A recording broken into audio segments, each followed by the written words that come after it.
En général, les moules d'injection sont constitués de deux parties. Voici deux moules d'injection. Ces outillages comportent une partie fixe et une partie mobile. Elles sont séparées par un plan de joint. Les moules sont constitués de plaques et d'empreintes usinées dans des blocs d'acier. Ils comportent également des éléments standards, colonnes, doigts, éjecteurs, buses, vis de fixation, etc. Je vous propose, grâce à l'image de synthèse, de reconstituer un moule et de visualiser les différents éléments qui le composent. La partie fixe du moule comporte une plaque porte-empreinte femelle, 4 colonnes de guidage, une plaque semelle, une buse d'injection et une bague de centrage. La partie mobile du moule comporte une plaque porte-empreinte mâle, des bagues de guidage des colonnes, des tasseaux, une batterie d'éjection composée de 2 plaques et d'éjecteurs cylindriques, et enfin une plaque semelle.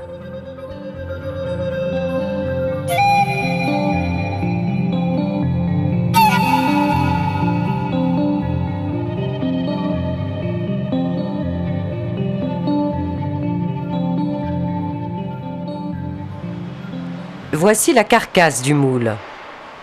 La bague de centrage et la buse, la partie fixe, la partie mobile,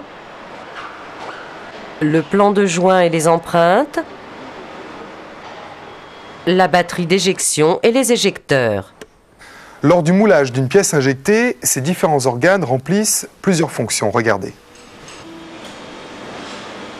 Lors du montage du moule sur la presse, la bague de centrage positionne la buse moule dans l'axe de la buse presse. Les plaques semelles permettent le bridage des 2 parties du moule sur les plateaux de la presse. Les colonnes de guidage assurent le positionnement des 2 parties du moule et donc des empreintes mâles et femelles.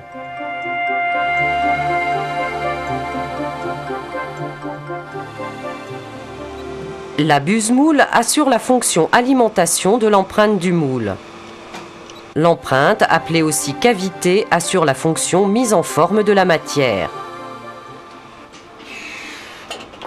Attention, lorsqu'on injecte le polymère fondu dans un moule dont les empreintes ne sont pas refroidies, le métal se réchauffe et au bout de quelques cycles, les éjecteurs passent au travers de la pièce. Le moule d'injection doit donc impérativement évacuer les calories libérées par le polymère lors de son changement d'état de liquide à solide. La fonction refroidissement des empreintes du moule permet donc la solidification du polymère dans l'empreinte du moule.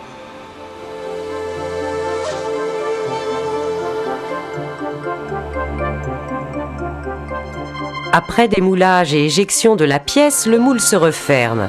Attention, lors de la fermeture du moule, les éjecteurs de faible diamètre risquent de marquer l'empreinte ou de se détériorer.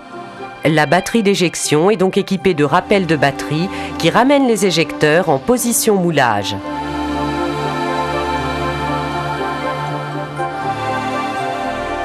Notons que les éjecteurs cylindriques laissent des traces sur la pièce.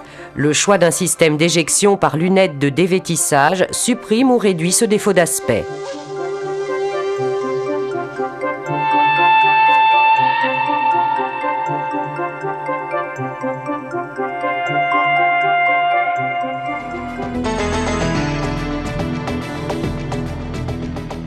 Comme nous l'avons vu au début de ce film, dans la plasturgie, les spécialistes ont pour habitude de désigner les moules d'injection par rapport à leur système d'alimentation et aux techniques de démoulage des pièces.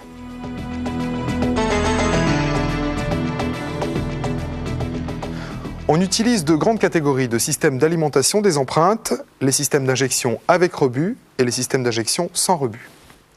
Pour alimenter les empreintes des moules, les spécialistes ont imaginé différents systèmes d'alimentation. Cette poubelle, par exemple, est injectée par carotte directe.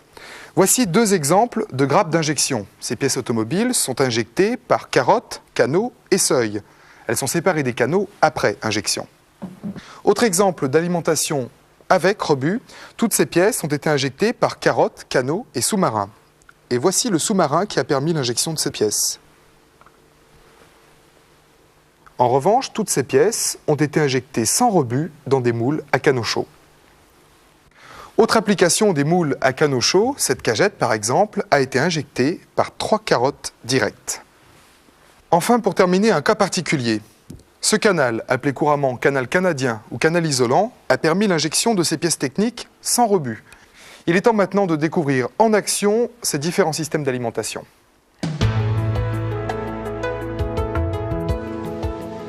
Cette pièce électrique est injectée dans un moule mono-empreinte alimenté par une carotte, des canaux et des seuils de type sous-marin.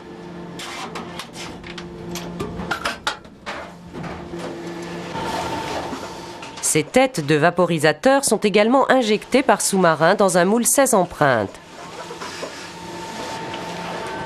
Ces ébénisteries automobiles sont injectées dans un moule 2 empreintes par des seuils de type sous-marin appelés communément courges. Revoyons le principe de l'injection par sous-marin. Ce système d'alimentation des empreintes permet le dégrappage automatique des pièces à l'ouverture du moule par rupture des points d'injection de faible diamètre.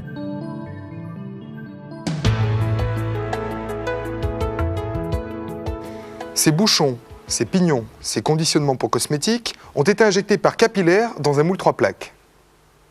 Le capillaire, c'est un seuil d'injection cylindrique de très faible diamètre.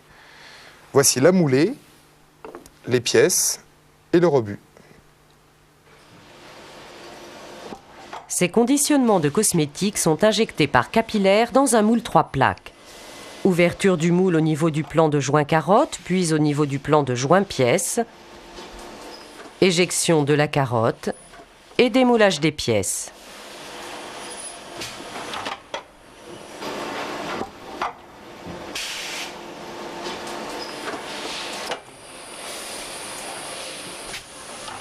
Le moule comporte donc 2 plans de joint. La première ouverture du plan de joint carotte permet la rupture des capillaires. Un système de crochets et de rampes permet ensuite l'ouverture du moule au niveau du plan de joint des empreintes. Une plaque lunette éjecte enfin les pièces.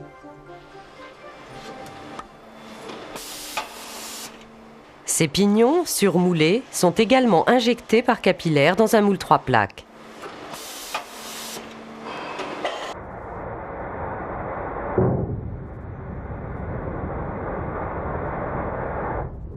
Vous l'avez remarqué, les systèmes d'injection par capillaire et sous-marin permettent le dégrappage automatique des pièces.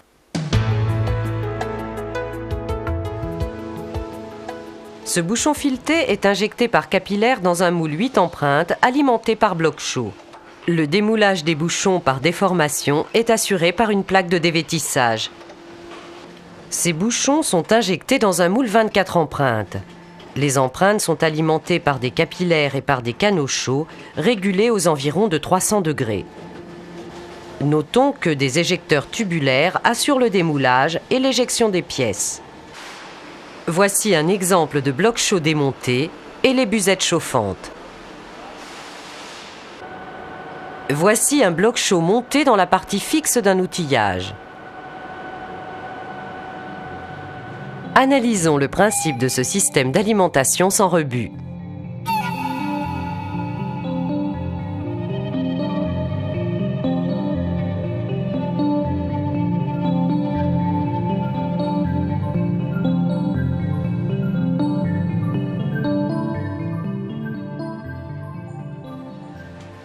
Ce moule 32 empreintes assure l'injection en grande série de petites pièces techniques en polyacétal.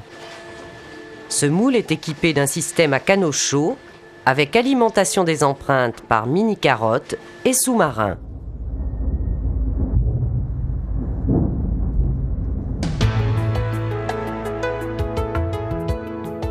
Grâce au canal canadien, ces pièces sont injectées sans rebut. Voici le canal isolant qui permet l'alimentation des 4 empreintes par capillaire. Notons que les seuils sont maintenus en température par des buzettes chauffantes.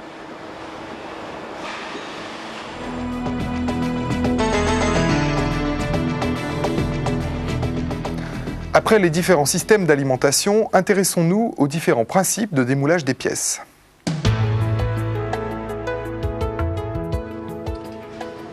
Ces pièces en polyéthylène sont injectées sans rebut dans un moule à canaux chauds. Les broches internes sont démoulées par des tiroirs commandés par des doigts.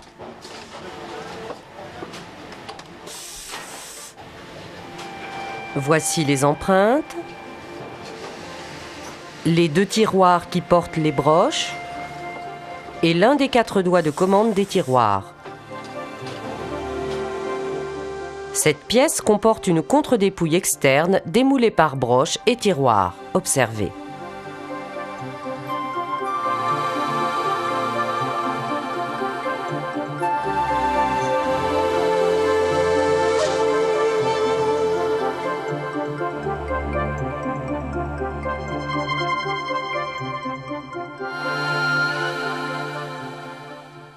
De par sa position dans le moule, cette pièce comporte des contre-dépouilles externes démoulées par tiroir. Voici le moule mono-empreinte dans lequel est injecté ce programmateur en polyacétal. Pendant l'ouverture du moule, les 4 tiroirs démoulent les contre-dépouilles externes avant éjection de la pièce par des éjecteurs cylindriques. Cette tête de vaporisateur comporte un canal de faible diamètre démoulé par broche. Voici l'empreinte et la broche mobile. Le moule comporte 16 empreintes et 2 tiroirs porte-broches. Ces tiroirs sont commandés, moule fermé, par des vérins.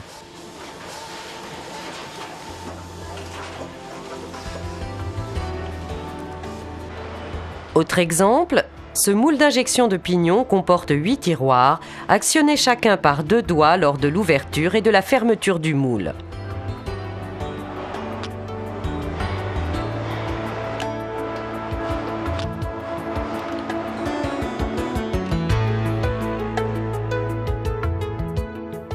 Sur cette palette, les contre-dépouilles externes sont démoulées au moyen de 4 coquilles.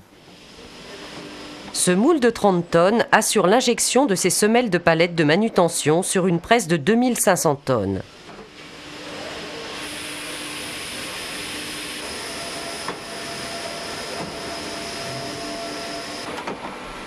Voici, côté fixe, les 4 coquilles commandées par vérin qui permettent le démoulage des contre-dépouilles externes en début d'ouverture du moule. De par sa position dans le moule, la forme extérieure de ce pommeau de levier de vitesse est démoulée par coquille. Voici la partie mobile du moule avec les 4 pièces sur leur noyau. Et la partie fixe avec les 2 coquilles qui permettent le démoulage de la forme extérieure des pièces à l'ouverture du moule.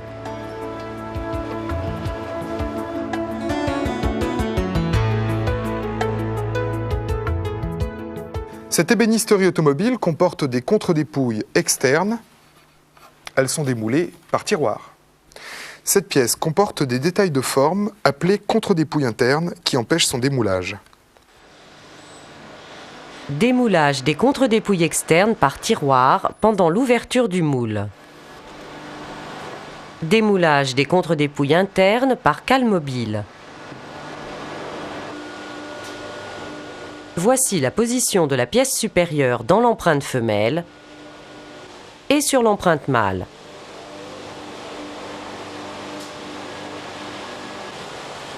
Revoyons la commande des cales mobiles qui démoulent les contre-dépouilles internes.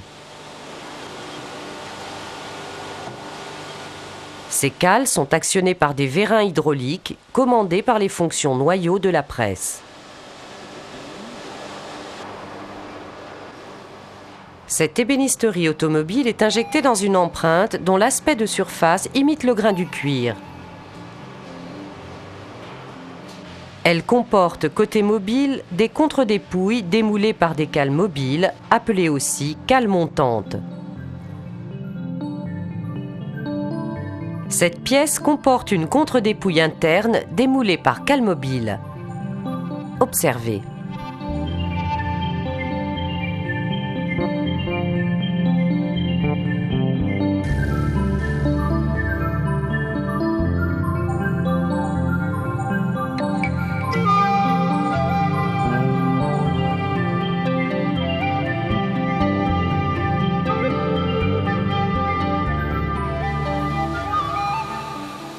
Ces autres ébénisteries sont injectées dans un moule 2 empreintes qui présente un plan de joint de forme. Cette pièce comporte des contre-dépouilles que l'on démoule par des cales mobiles que l'on appelle en général fonction noyau. Voici les fonctions noyaux qui permettent le démoulage des contre-dépouilles. Ces noyaux mobiles sont actionnés par des vérins hydrauliques. Notons que ces pièces galbées sont démoulées par des éjecteurs de forme.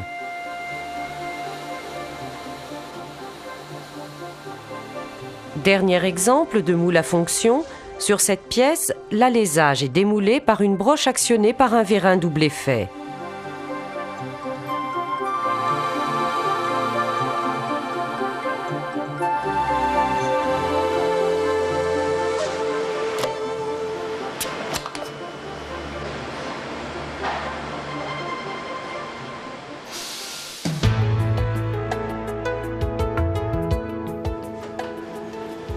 Ce capot électrique comporte 6 filetages.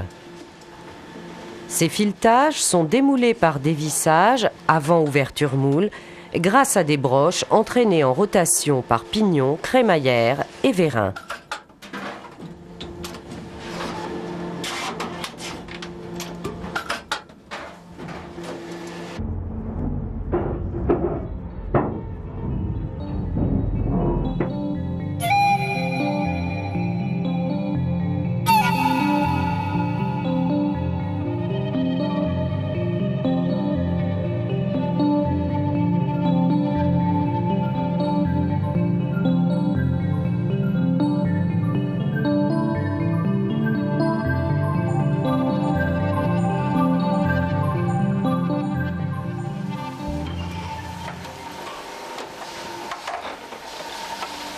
Ce moule de bouchon comporte 8 empreintes, un plan de joint de démoulage de la carotte, un système de dévissage par pignon avec moteur hydraulique et un plan de joint de démoulage des pièces. Notons que l'ouverture du moule se fait en 3 étapes.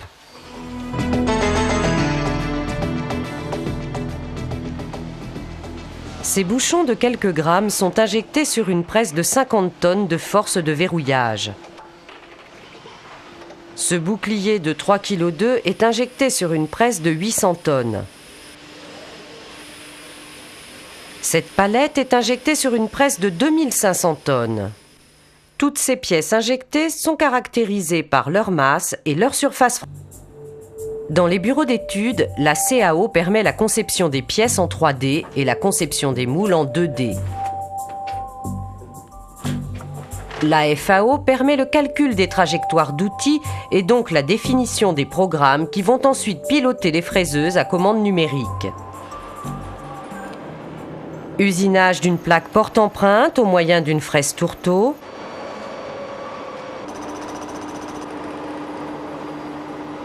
Usinage d'un logement d'empreinte au moyen d'une fraise boule. Électroérosion par enfonçage d'un détail d'empreinte au moyen d'une électrode en graphite.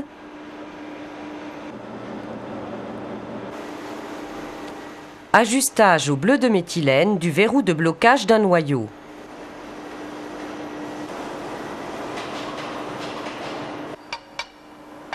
Contrôle de l'ajustage des pièces au moyen de jauges calibrées. Assemblage final du moule, de ses fonctions hydrauliques, électriques et de ses systèmes de régulation. Polissage des empreintes.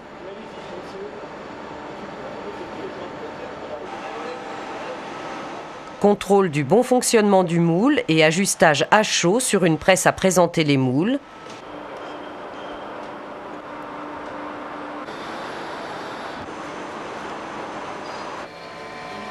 Perçage d'une plaque sur fraiseuse à commande numérique. Rectification plane. Rectification de profil. Usinage de pièces sur tour à commande numérique. Fraisage d'une électrode en cuivre. Programmation de la position de l'électrode sur la machine d'électroérosion. électroérosion par enfonçage ou électroérosion par fil,